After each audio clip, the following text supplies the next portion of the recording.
శ్రీ విశ్వావసు సంవత్సరానికి గాను మిథున రాశి యొక్క రాశి ఫలితాలు తెలుసుకుందాం. ముందుగా కాందాయ ఫలములు. ఆదాయం 14, వ్యయం 2, రాజపూజ్యం 4, అగౌరవం 3. మిథున రాశి వారికి ఈ సంవత్సరం సంఘంలో గౌరవ మర్యాదలు పెరుగుతాయి. నివాస స్థలం నందు స్థానచలనం కలిగే అవకాశం కలదు. గృహం నందు సివిల్ రిపేర్స్ చేయవలసిన పరిస్థితి ఏర్పడుతుంది. వృత్తి వ్యాపార విషయాలలో తొందరపాటు నిర్ణయాలు తీసుకోకూడదు. కాబట్టి ఏ నిర్ణయమైనా అనుభవజ్ఞుల వారి సలహా తప్పనిసరి.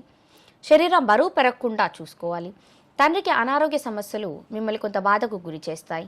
మీ శ్రమకి తగిన గుర్తింపు మరియు సభా గౌరవం లభిస్తాయి. లలిత కళలు మరియు జ్యోతిష రంగంలో ఉన్న వారికి అద్భుతంగా రాణించగలుగుతారు. రాబోయే సమస్యలు ముందుగానే పసిగట్టే నైపుణ్యాన్ని పెంపొందించుకుంటారు. తండ్రికి ముఖ్యమైన పనులు వాయిదా పడతాయి. వృత్తిపరమైన ఎదుగుదల కోసం శ్రమించవలసిన సమయం. మీడియా రంగంలో ఉన్నవారికి అందరిచే ప్రశంసలు అందుతారు. అన్ని రంగాల వ్యాపారస్తులకు వ్యాపార విస్తరణ జరగడం మేలు చేస్తుంది. ఇమిటేషన్ జ్యువెలరీ మరియు మధ్యవర్తిత్వాల వల్ల లాభం చేకూరుతుంది మరియు సంతృప్తికరమైన ఆదాయం ఉండును. బీపీ మరియు షుగర్ వ్యాధితో ఇబ్బంది పడేవారు జాగ్రత్తగా ఉండాలి. నూతన విద్యను అభ్యసించే విద్యార్థులకు ఆశించిన సత్ఫలితాలు ఉండును. నూతన ఉద్యోగ ప్రయత్నాలు చేసేవారికి మంచి కాలము. గర్భిణీ స్త్రీలు జాగ్రత్తగా ఉండాలి. గృహ నిర్మాణ ప్రయత్నాలు అనుకూలిస్తాయి. విదేశీ ప్రయత్నాలు చేసేవారు శుభవార్త వింటారు.